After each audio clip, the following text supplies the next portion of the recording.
Bonjour, je suis Katia Shelemanova, responsable clientèle et souscriptrice senior sur le marché français chez SCOR et membre de la commission 4 de la PREF. J'ai eu le plaisir de présider le groupe de travail émeutes et mouvements populaires.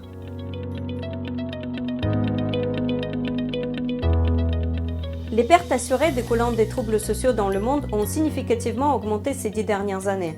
Par ailleurs, parmi les 10 événements les plus importants depuis 2018, 3 sont survenus en France. Et il n'y a pas de signe de ralentissement de cette tendance dans un environnement où les tensions s'accroissent. C'est dans ce contexte que la PREF a souhaité faire suite à sa précédente note sur les émeutes qui datait de 2013. Cette mise à jour vise à prolonger la note précédente en décrivant les émeutes récentes en France et dans le monde, en suivant l'évolution du marché de l'assurance pour ce risque et de la problématique des recours contre l'État, et en mesurant l'engagement des réassureurs en France et comparant les couvertures avec celles proposées sur d'autres marchés.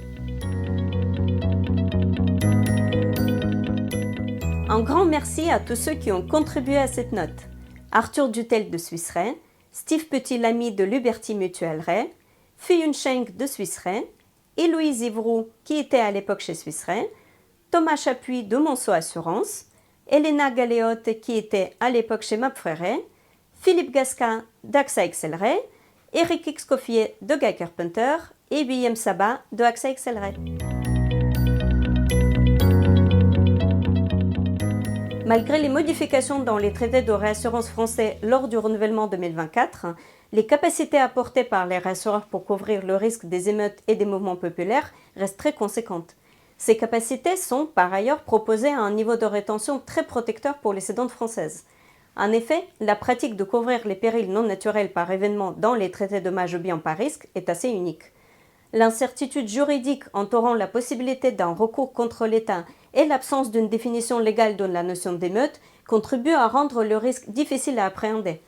Une sécurisation du cadre juridique par la loi est nécessaire. Dans ce contexte, et compte tenu de leurs connaissances techniques et des capacités importantes qu'ils déploient, les réassureurs souhaitent être associés aux réflexions sur les éventuelles modifications des modalités de couverture assurantielle ou de réassurance du risque lié aux émeutes.